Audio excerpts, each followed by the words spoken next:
We're back with America's most respected TV mom, best known as Olivia Walton, or as show fans call her Ma, actress Micheal Learned. We were talking earlier about your acting career, and also you said that you traveled, you were in Austria because of your dad in the CIA, is it? Well, it was called the OSS then, right. Overseas Secret Service. I didn't know what he was doing. Right. So there's a wonderful TV show that actually Richard Thomas is in called The Americans, which is about Russian spies who live as, and of course my father was a spy in this tiny little village in 1950. But we didn't know what he was doing. Because he had to keep it hush-hush. Exactly. Right? But he had a room where there was a telegraph machine. Right. And all the curtains were always closed, and we had to knock. We could never go in. And whenever I'd go in, if he was typing something, he'd pull the papers down. And all kinds of weird things were going on, but we didn't know. Right. But when I watched The Americans, I think, boy, that was really kind of a screwed up childhood because there were secrets. It was, and my mother finally told me when we were leaving, she said, Micheal, this is a life and death secret. Your father is working for the Secret Service, and if you ever tell anybody, his life could be in danger. So I learned how to keep secrets. That's good. Yeah. So you recently played on Miss Daisy, is that it?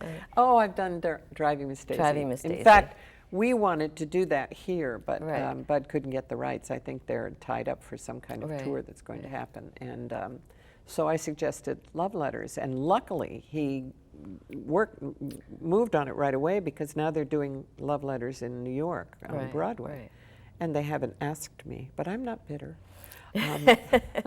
So he might not have been able to get them. It's lucky he did. So Love Letters is still playing through October 5th at the Delaware Theater. Yep. And people love it. Good. They're getting great reviews. I know you don't like to look at the reviews. Thank you. Well, I like to hear that they were great. Right. So that's good. And you know, it's interesting. Men come up to me afterwards and relate to my character. That's only here that I've ever heard that. That's interesting. They come up to me and they say, your character told my story. And I'm thinking, well, you must have done something to turn your life around, which is very good. That's good. Yeah. You have played Ma and this wonderful, revered, special mom on TV. Is there anyone on TV right now that's playing a mother role that people can really relate to or that you think is important? Can you think of anybody? I don't watch a lot of TV. No, I don't either. So. Honestly, I don't. I do with my husband. Right.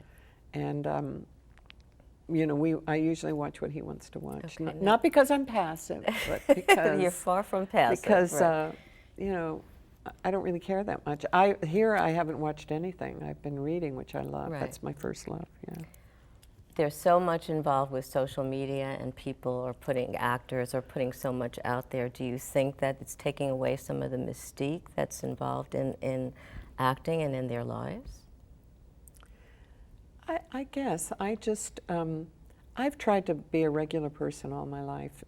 Even when the Waltons was at its peak, I would stand in line at the movie theater. I took buses in New York when I was doing a series called Nurse, and I never wanted to lose touch with the real world. And I do think some Hollywood people are so isolated by their fame, if you will, that that really their lives get really out of whack, I think. And mine has stayed pretty normal. My kids once said, Mom, you don't have to stand in line. And I said, this isn't going to last forever. And it's more fun to stand in line. You get to talk to people. And that takes the mystique out of it, but by the same token, people don't want to grab your clothes and tear your hair out or anything, because you're just a person. Which is nice. Yeah. It's good. You and I were talking earlier about what's coming up for you, Olivia. I see I'm calling you Olivia. What's next? That's good.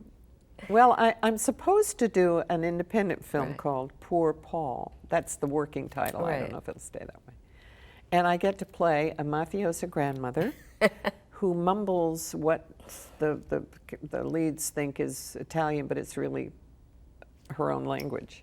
And she carries a gun, and it's a tiny little part, but I can't wait to do it, and I hope they get the money and, you know, that it all really happens, because it'll be be totally different from anything I've ever done. Yeah, and it's so different, Micheal, from Olivia and from the Waltons and that special Ma, right? I can have a lot of fun with it.